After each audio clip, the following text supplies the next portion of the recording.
Dieu agit même quand tout semble perdu.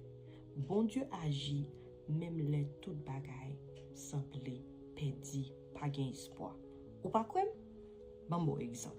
Dans 2 Rois 6, la ville Samarie était assiégée. Famine était tellement grand que peuple là était perdu tout espoir. Et même moi, il était arrivé à accuser prophète Élisée et même bon Dieu. On essaie de diviser en 3 points très simples.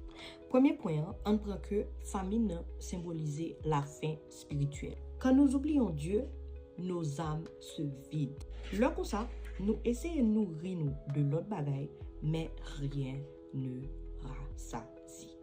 Deuxième point, le roi blâme Dieu au lieu de se repentir. En pile fois, même la roi, nous accusons bon Dieu les bagailles yo pas aller, j'en ouvre dans les bagailles yo aller mal. Alors que Dieu nous appelle tout simplement à revenir à lui. Troisième point, Élisée garde la paix. Même entouré de colère et de peur, Élisée était calme. Il était confiant dans la fidélité bon Dieu. Quand la famine spirituelle touche nos vies, le silence, le découragement, la peur, le stress, Dieu nous appelle à la foi et à la patience.